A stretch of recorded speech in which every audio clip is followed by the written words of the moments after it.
God is living with us. கர்த்தர் நம்மோடு கூட தாங்க இருக்கிறார். நம்மை உண்டாக்கின கடவுள் நம்மை விட்டு விலகுவதும் இல்லை, நம்மை கைவிடுவதும் இல்லை என்று சில வசனங்களை பார்க்கலாம்.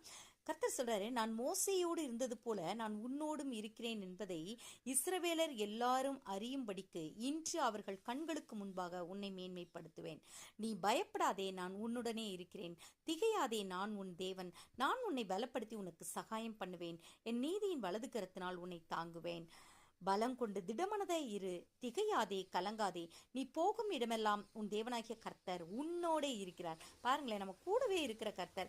அவர்களை பார்த்து பயப்பட வேண்டாம். உங்கள் தேவனாகிய கர்த்தர் உங்களுக்குள்ளே இருக்கிறார். அவர் வல்லமையும் பயங்கரமுமான தேவன். நமக்குள்ளே இருக்கிறவராக, நமக்குள்ளே வாழ்கிறவராக இருக்கிறார்.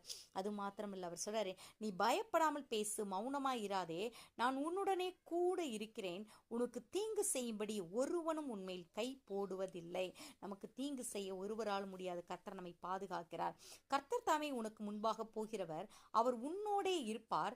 அவர் உன்னை விட்டு விலகுவதும் இல்லை, உன்னை கைவிடுவதும் இல்லை. நீ பயப்படவும் கலங்கவும் வேண்டாம்.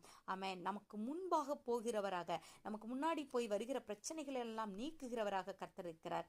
அது மாத்திரமல்ல, நம்ம நம்பின பெரியவர்கள், பெரிய பெரிய ஆளுங்கள்லாம் விலகினா கூட கர்த்தர் நம்மை விட்டு விலக மாட்டார். வேதம் சொல்கிறது, மலைகள் விலகினாலும் பர்வதங்கள் நிலை பெயர்ந்தாலும் என் கிருபை உன்னை விட்டு விலகாமலும் என் சமாதானத்தின் உடன்படிக்கை நிலை பெயராமலும் இருக்கும் என்று உன்மேல் மனதுருகுகிற கர்த்தர் சொல்கிறார். பார்த்தீங்களா, அவர் நம்ம மேல மனதுருகுகிற கர்த்தராய் இருக்கிறார். ஏன்னா அவருடைய சாயலின்படியும் அவருடைய ரூபத்தின்படியும் நம்மளை படைத்திருக்கிறார்ல.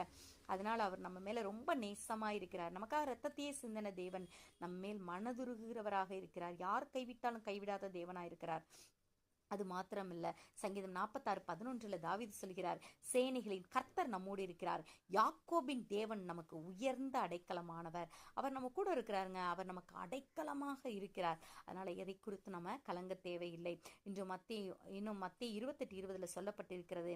காட் சொல்றாங்க, ஏதோ உலகத்தின் முடிவு பரியந்தம் சகல நாட்களிலும் நான் உங்களுடனே கூட இருக்கிறேன். உலகத்தின் முடிவு வரைக்கும் நான் உங்க கூடவே தான் இருப்பேன். அதனால கலங்காதீங்கன்னு சொல்லிட்டு, ஸோ இந்த நாளிலும் கூட உன்னோடு இருப்பேன் என்று சொன்ன கர்த்தருடைய வார்த்தைகளை எண்ணி நாம் மகிழ்ந்திருப்போம். கர்த்தரை துதிப்போம். God bless you.